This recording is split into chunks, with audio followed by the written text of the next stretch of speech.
এই রেসিপিটি দেখে নেওয়ার পর কোনো রকম ভুল হবে না কেক বানাতে গিয়ে।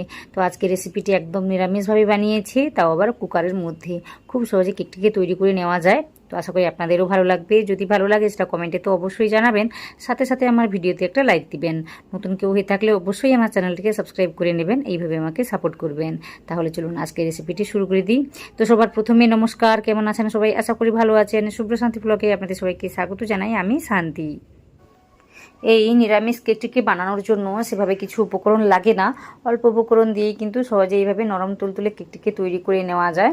তো এখানে আমি কি করেছি, প্রথমে একটা পাত্র নিয়েছি, এই পাত্রতে করে আমি কেকটাকে তৈরি করব। তাই এর মধ্যে একটু কি করেছি, তেলটাকে দিয়েছি, তেলটাকে দিয়ে না ব্রাশ করে দিচ্ছি।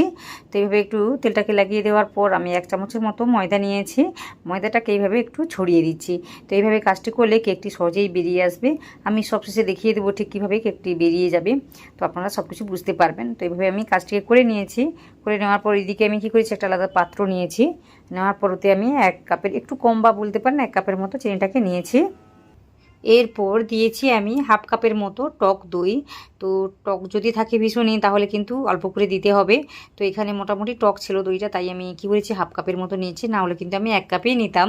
তো মোটামুটি ওটা নেওয়ার পর আমি তেল দিয়েছি, ওই কাপেরই মাপ করে 4 ভাগের 1 ভাগ আমি তেল দিয়েছি। তারপর একটু লবণ দিয়েছি, অল্প করেই দিয়েছি একদম। দেওয়ার পর সব কিছুকে মিশিয়ে নেব। তারপর আমার মাথায় এলো এখানে একটু আমি ভ্যানিলা এসেন্স দিয়ে দেবো, তাই আমি দিয়েছি। তো বলতে পারেন আমি 1/2 চামচের মতো ভ্যানিলা এসেন্সটাকে দিয়েছি। দেওয়ার পর আমি মিশিয়ে নেব। এই যে এসেন্সটা দিলাম, এটা দিলে কিন্তু কেকটাকে কেকের মতো মনে হবে, গন্ধটা খুব ভালোভাবে আসবে। তো ময়দা ময়দা গন্ধটা করবে না, বা দইয়ের যে একটা গন্ধ রয়েছে ওটাও মনে হবে না। তো খেতে ভালো লাগবে, সাথে সাথে গন্ধটাও ভালোভাবে আসবে, যার কারণে দেওয়া। তো এটাকে দিয়ে না ভালোভাবে মিশিয়ে নিয়েছি, দেখতেই পাচ্ছেন এভাবে কিন্তু মিশিয়ে নিতে হবে। চিনিটাকে আমি গোটাই দিয়েছিলাম, তো একটু সময় নিয়ে মেখে নিলে কিন্তু একদম কী বলবো মেল্ট হয়ে যাবে। তো এইভাবে একটু মিশিয়ে নিতে হবে। মিশিয়ে নেওয়ার পর আমি কি করেছি, এখানে ময়দাটাকে দেবো। আর যেহেতু বর্ষাকাল, আমি সেই জন্য একটু চেলে নেব। তাছাড়া যখনই কেকটা আমি বানাই তখন কিন্তু আমি ময়দাটাকে চেলেই এইভাবে বানাই, যার কারণে কেকটা কিন্তু খুব সুন্দরভাবে তৈরি হয়। তো এখানে আমি 1 কাপের একটু বেশি আমি ময়দাটাকে নিয়েছি। 1 কাপের বেশি বলতে আমি এই যে কাপটাকে ভরেছিলাম একটু চেপে চেপে বা ভরে ভরে ভরেছিলাম, যার কারণে কিন্তু ওই 1 কাপ আর 2 চামচের মতো ময়দাটা আমার লেগে গিয়েছে। তো বুঝে শুনে কাজটি করবেন। প্রথমে 1 কাপ দেবেন, যদি মনে হয় আরও লাগতে পারে তখন কিন্তু আরও 2 চামচের মতো অ্যাড করতে হবে। তো মোটামুটি ওই পরিমাণ ময়দাটাকে দিয়ে সুন্দর করে মিশিয়ে নিয়েছি, একদম স্মুথ করে কাজটিকে করে নিতে হবে। এখানে আমি কোনো রকম মিল্ক বা দুধের ইউজ করিনি, আপনারা চাইলে কিন্তু দুধ দিয়েও একই রকমভাবে কাজটি করে নিতে পারেন। তো আজকে আমি দই দিয়ে কাজটি করছি, আর এইভাবে কাজটি আমার হয়েছে। তো এখানে আমি কি করেছি, এটাকে ভালোভাবে মিশিয়ে নিয়েছি। মিশিয়ে নেওয়ার পর এখানে বেকিং পাউডার দিয়েছি ওই 1 চামচের মতো, এটা ছোটো চামচ, তো 1 চামচের মতোই দিয়েছি। আর বেকিং সোডা দিয়েছি ওই চামচের কি বলবো 3 ভাগের 1 ভাগ বলতে পারেন, অতটাই লাগবে, বেশি কিন্তু দেওয়া যাবে না। দিয়ে আমি 1 থেকে 2 চামচের মতো জলটাকে এর উপরে দিয়ে দেবো। এতে করে কিন্তু কেকটা খুব সুন্দরভাবে ফুলে যাবে। তো আমার হাতের কাছে এখন ভিনেগার বলুন বা একটু লেবুর রস এগুলো কিছুই নেই, যার কারণে আমি একটু জল দিচ্ছি। জল দিলে কিন্তু ভালোভাবে কাজটি হয়। তো মোটামুটি 2 চামচের মতো জলটাকে দিয়ে ভালোভাবে মিশিয়ে নিচ্ছি। খুব বেশি পাতলা করে কিন্তু এই ব্যাটারটিকে তৈরি করা যাবে না, যেহেতু দই দিয়ে বানাচ্ছি বা একটু জল রয়েছে। তো মোটামুটি একটু ঘন করেই ব্যাটারটিকে তৈরি করে নিতে হবে। একটু সময় নিয়ে কিন্তু এই বেকিং পাউডার বা সোডা এইগুলোকে ভালোভাবে মিশিয়ে নিতে হবে, না হলে কিন্তু কেকটা খেতে ভালো লাগবে না। তো একটু সময় নিয়ে মেখে নেওয়ার পর দেখুন এইভাবেই তৈরি হয়েছে। আর ব্যাটারটি ভীষণই পাতলা করে আমি বানাইনি, আশা করি সব কিছু আপনারা দেখতে পাচ্ছেন। তো এখানে আমি কি করেছি, যে পাত্রতে করে কেকটিকে বানাবো তার মধ্যে এইভাবে আমি ঢেলে দিচ্ছি, একটু উপর থেকে ঢেলে দিচ্ছি এইভাবে ছড়িয়ে ছড়িয়ে। এতে করে কেকটি সমানভাবে ফুলবে, বা কি বলবো খুব ভালোভাবে কেকটি তৈরি হবে। তো একই জায়গায় আমি ফেলছি না, ছড়িয়ে ছড়িয়ে ফেলছি। তো আশা করি আপনারা বুঝতে পারছেন। তো এইভাবে আমি কাজটিকে করে নিচ্ছি, ভরে নিচের মধ্যে। আপনারা অনেকেই বলেন যে কেকগুলো বানাতে গিয়ে সেভাবে ঠিক তৈরি হয় না, বা কেকগুলো ফুলে না।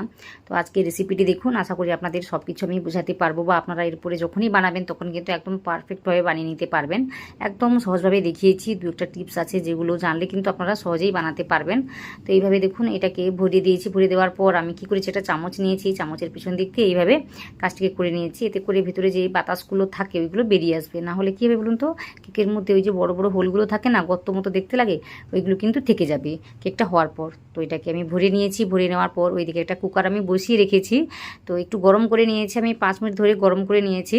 গরম করে নেওয়ার পর একটা স্ট্যান্ড আমি এর মধ্যে বসিয়ে দেব।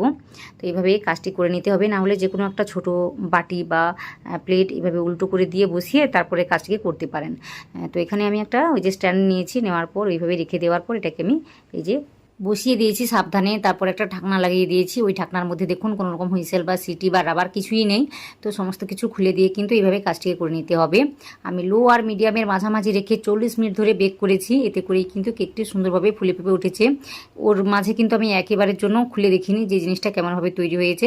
একদম 40 মিনিট ধরেই কিন্তু আমি কাজটি করেছি, আর লো মিডিয়ামের মাঝামাঝি রেখে। তো এটা মাথায় রাখবেন, ওইভাবে বেক করে নিলেই কিন্তু কেকটি সুন্দরভাবে তৈরি হয়ে যাবে। তো কোনো রকমভাবে লো বা হাই করতে যাবেন না। লো করলে কিন্তু সময়টা বেশি লাগবে, আর কিছুই না। আর যেহেতু আমি লো আর মিডিয়ামের মাঝামাঝি রেখে কাজটি করেছি, এতে করে কিন্তু মাত্রই 40 মিনিট সময়টা আমার লেগেছে। তো এটাকে আমি নামিয়ে নিচ্ছি। নামিয়ে নেওয়ার পর একটু ঠান্ডা করে দেখাচ্ছি জিনিসটা দেখতে কেমন হয়েছে। তো দেখি, আশা করি বুঝতে পারছেন কতটা সুন্দরভাবে এটা তৈরি হয়েছে।